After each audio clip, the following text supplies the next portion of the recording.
have any knowledge of what was installed on it, so it won't come back up with TFS installed on it.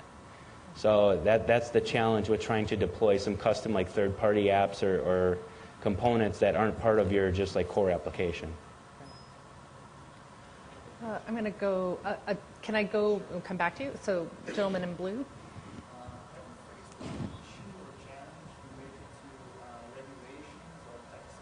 Oh, yeah.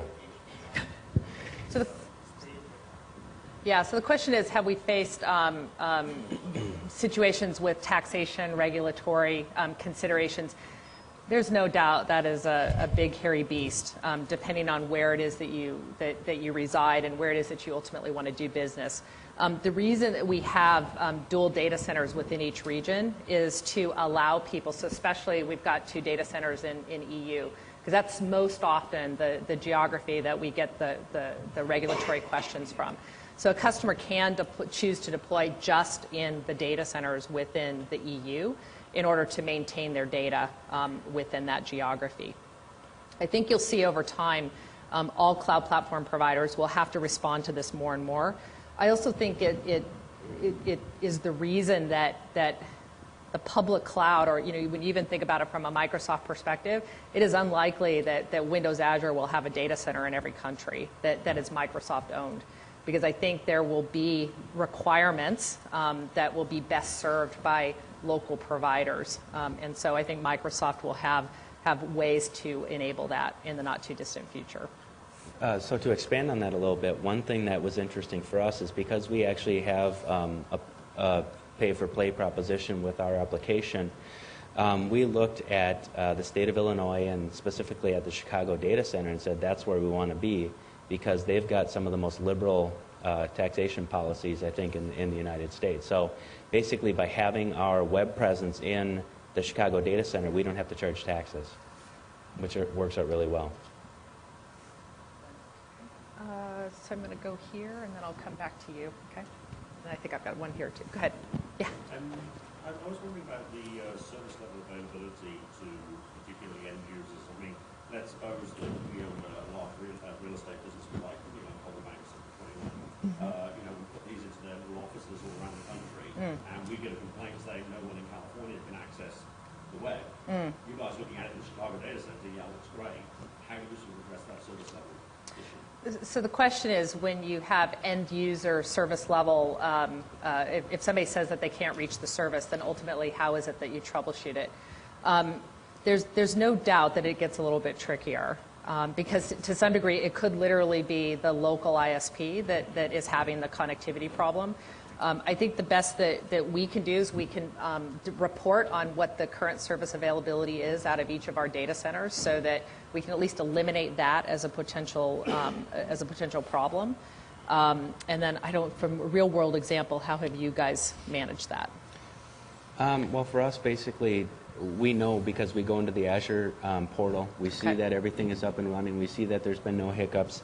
So then really we put the onus back on the individual that has the connectivity issue, because obviously it's between them and the server. So from a availability standpoint from Azure, we haven't had any kind of situations where it was at that end that the service was unreachable.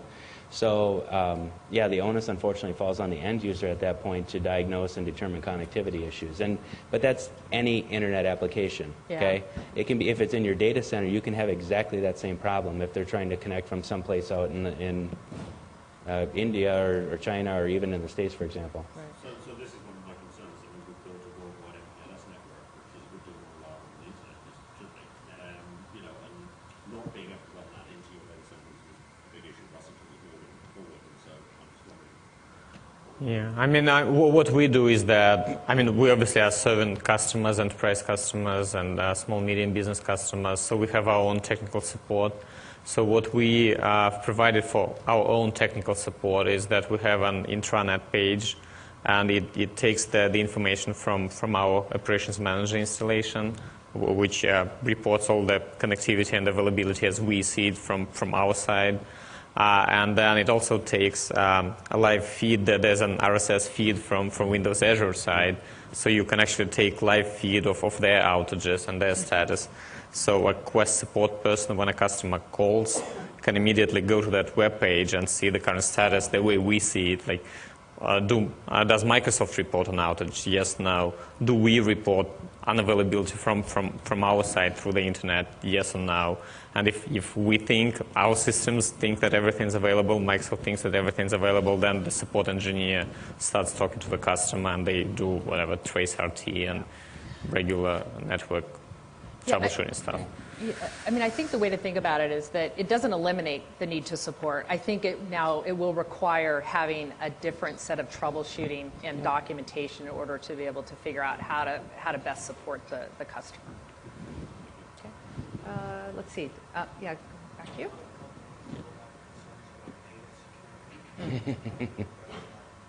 So companies have concerns about data security, and how do we address that? So you're actually talking about not letting an unauthorized customer get access. Sure. Yeah.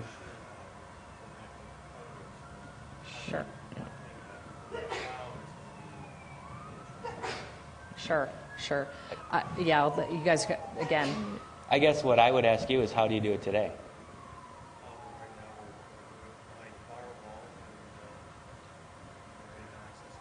So SQL Azure is also behind a firewall. And anytime you spin up an instance of SQL Azure, it creates a firewall. And the only thing it allows through by default would be 0.0.0.0 traffic, essentially is how they identify it. And so the only thing by default that can talk to it would be if you had a web role that's up and running. That's the only thing that can talk to it. Then it's up to you, essentially, to go and open those ports to allow additional IP addresses connectivity to your SQL Azure instance. You can also do the standard things like data encryption as it sits in your data repository, things like that. But ultimately, from a security perspective, it's no different than having it essentially on-prem. Right. I mean, in our case, it's slightly more difficult because we have a multi-tenant application that serves multiple customers. So we cannot just put it within the firewall and hide it from everyone. We actually do have to expose the application. So security was a big concern and a big consideration, and we did a few things. I mean, we went with Microsoft. That means that at least there's physical security, right? No one can actually walk into the data center, get the hard drive, walk out, because Microsoft's data centers are certified. There's SAS70 ISO certifications, so that there's actually external audit checking their procedures, something that we probably wouldn't be able to provide from our data center. Absolutely. So that's physical security. Then there's obviously data encryption, where when there's data in transit, we encrypt. We use SSL, HTTPS for all data. And then you also have to take care of data at rest, obviously, within the application. And the way we do that is that because we're using mostly Azure table and blob storage, there's a notion of containers. So we dynamically create separate containers for each customer. So customer data is separate for each customer.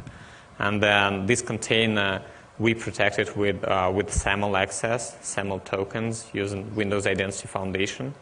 So that means when our application accesses the data, the application has security token, and that's the technology, basically industry standard, and that's Microsoft implementation, Windows Identity Foundation for that.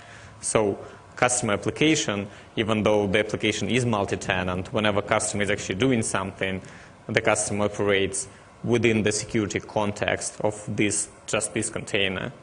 So this means that there's no, even if it turns out that our application potentially would have a bug, which never happens, but just in case, or someone tries to reverse engineer or hack our application, that they would still operate just within that security context. So yes, that's a huge security and data control, and making sure that customers are in control of their data, even though the data is in the cloud, is something that you need to take seriously. Microsoft would handle the physical security, but you need to make sure that when you create the application, you do develop that and architect it with security in mind. Absolutely. And we did just post out on the windowsazure.com site some security best practices for developing on the Windows Azure platform. So I encourage you to go out and take a look at that. Sure. Follow up on that analysis. It's going to be deployed on Microsoft Data Center. It's going to be on a shared firewall, shared network No. Basically, when you create a deployment, what it does is it actually dynamically creates a VLAN for you. So you're not on like a shared, it's not a bunch of shared IP addresses, and you can't hop from IP to IP. You couldn't do a bunch of the traditional types of things. You're literally deployed into your own kind of isolated environment on a VLAN with your own IPs, with your own firewalls, with your own load balancer. So your solution is completely unique to you. The entry point into the data center is a shared firewall. The entry point to the, The data center. you mean, so when you go to one of the big environments. The external router or whatever that is sitting on top of the data center, that is shared. Oh, sure, because you've got yeah, you've got the cloudapp.net URL, but then anything after that is all partitioned so that it's all your own, it's your space, yeah. So I guess my question is, I mean, I work for a big corporation. We own our own data center. Mhm. If we have 500 different applications running, everything comes to that. What happens is when there's maintenance going on, you know, a router that is shared by other applications, they don't often notify the other team, and they just go make a change that affects somebody else. Obviously, and then I get a phone call at 3 a.m. in the morning. Something doesn't work. Right? Of course. Nobody follows, you know, we all process. Right. The reality is, how can you follow that? So how Right. do you guys typically handle that? So we do leverage the Global Foundation Services, which is our internal IT provider, if you will, and we have very strict protocols and procedures with them to make sure that when they do maintenance, that we've got backups, or we've got basically something else to take its place while they're actually working on the hardware. They also test their deployments before they do it to make sure that it ultimately doesn't bring a running service down. In the back. For example, the data is SQL Azure or something. Can Microsoft admins have access to my data? So the question is, if you have data in the Windows Azure platform, can our Microsoft or our Windows Azure admins get access to that? The answer is no. So we actually don't want to get access to your data. How do you start that? That is a good The question. account provisioning is basically set up so when you create an instance of SQL Azure, they don't have like global admins for all the SQL Azure databases. Your database instance basically has a unique username password that essentially, unless you give it to somebody else, Right. that's the only account that has access to it. It doesn't have like the SA account. It doesn't have some of those other things that would allow like an admin to get in. So only you or whoever knows your username and password has capabilities to get at your data. Whatever table and block table. It's It's the same thing thing. again. You Same get thing, yeah. you get key for each storage you create. You get admin key, and it's just you who gets it. If you lose it, you lose access to the data. And you won't lose it because when you log in using your live ID into the Azure portal, if you were to forget it, for example, your information is hosted there. So if you want to go back and get your account key or get something like that, it is stored and saved for you specifically, but nobody else has access to it. All right. Well, thank you, everyone. Appreciate the early morning session and great questions. Take care. Thank you.